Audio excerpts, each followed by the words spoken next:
वाळूज औद्योगिक क्षेत्रातील वडगाव कोल्हाटी परिसरात पोलीस आयुक्तालय मैदानासमोर सिडको रस्त्यालगत काटेरी झाडाझुडपात एका अज्ञात इसमाचा संशयास्पद मृतदेह आढळून आल्यानं परिसरात एकच खळबळ उडाली।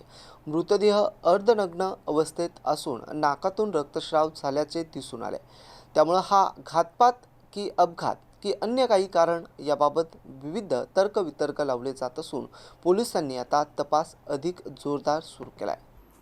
वडगाव कोल्हाटी येथील सिडकोच्या वडगाव कोल्हाटी तिसगाव चौक मार्गावर गुरुवारी सायंकाळी 6:30 वाजेच्या सुमारास रस्त्याच्या कडेला असलेल्या काटेरी झाडाझुडपात अंदाजे 35 ते 40 वर्ष वयोगटातील एका अज्ञात इसमाचा मृतदेह आढळून आला।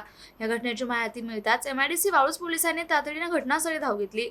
मृतदेह अर्धनग्न अवस्थेत असून त्याच्या नाकातून रक्तस्राव झाल्याचं आढळलं। तसेच मृतदेह झुडपात असल्याने घातपाताचा संशय व्यक्त केला जातोय।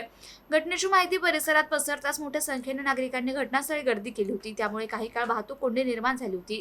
पोलिसांनी सामाजिक कार्यकर्त्यांच्या मदतीने मृतदेह ताब्यात घेऊन शवविच्छेदनासाठी शासकीय घाटी रुग्णालयात पाठवले। शवविच्छेदन अहवालानंतर मृत्यूचे नेमके कारण स्पष्ट होणार आहे। प्राथमिक माहितीनुसार संबंधित व्यक्ती मद्यप्राशन करून रस्त्याच्या कडेला पडली असावी किंवा उष्माघातामुळे बेशुद्ध झाली असावी असा अंदाज पोलिसांनी व्यक्त केलाय। मात्र मृतदेहाची स्थिती, नाकातून झालेला रक्तस्राव आणि झुडपात आढळलेली अवस्था यामुळे घातपाताची शक्यता नाकारता येत नसल्याचं नागरिकांमध्ये बोललं जात आहे। मृत व्यक्तीची ओळख अद्याप पटलेली नसून या प्रकरणाचा पुढील तपास MIDC वाळूज पोलीस करतायत। अशोक साठे, MCN न्यूज, वाळूज।